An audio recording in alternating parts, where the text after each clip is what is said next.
We're going to be talking about ultra-processed food consumption among Asian Americans. My name's Kriti. I'm Vishal. I'm Ranjana. And I'm Zach, and we are the Supernovas. We found that more acculturated Asian Americans consume significantly more ultra-processed foods. So why focus on Asian Americans? Well, they're the fastest growing racial and ethnic minority group in the United States, and they suffer a large non-communicable disease burden, which means they suffer from diabetes, cardiovascular disease, and cancer. And diet has been found to be a strong modifiable risk factor for NCDs. And UPFs, or ultra-processed foods, contain added salt, sugars, oils, unhealthy fats, colorings, and sweeteners, and have been linked to an increased risk of NCDs.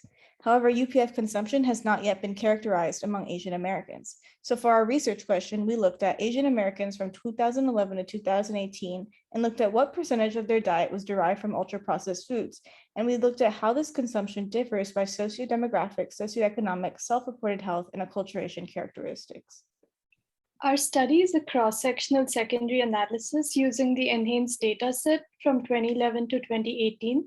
And our sample size was adult Asian Americans with 24-hour dietary recall data to which NOVA framework was applied.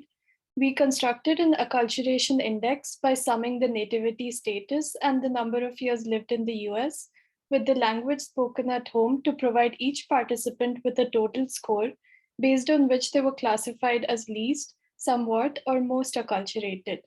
Our main outcome of interest was the percentage of diet derived from ultra-processed foods, and we did a bivariable analysis as well as a multivariable linear regression to find the association between the variables. So for the first part of analysis, we looked at the mean percentage of kilocalories from ultra-processed foods across different groups.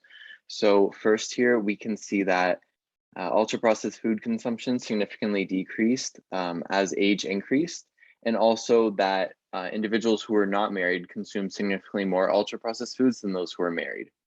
Looking at socioeconomic measures, we can see that ultra-processed food consumption increased with both the education level and income to poverty ratio.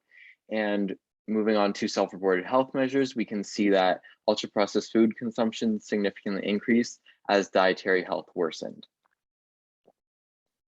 Now looking at our acculturation measures, we can see that ultra-processed food consumption significantly increased across all acculturation measures as individuals became more acculturated. So below we can see that it increased by 11.9% and 14.8% among US-born Asian Americans and foreign-born Asian Americans living in the United States less than 10 years compared to those who lived in the US less. And we can also see that it was 12% higher in Asian Americans who spoke English only in their home compared to those who spoke a foreign language in their home. And overall, we can see that ultra-processed food consumption was 14% higher in those who were most acculturated compared to those who were least acculturated. So given these results, we see that higher acculturation was associated with higher UPF consumption amongst Asian Americans. And this highlights a need to formulate certain dietary intervention efforts targeted at this specific demographic. Some of our key strengths were that for the years that we used the NHANES database, it oversampled Asian Americans, and we also used multiple measures of acculturation to increase the rigor of our analyses.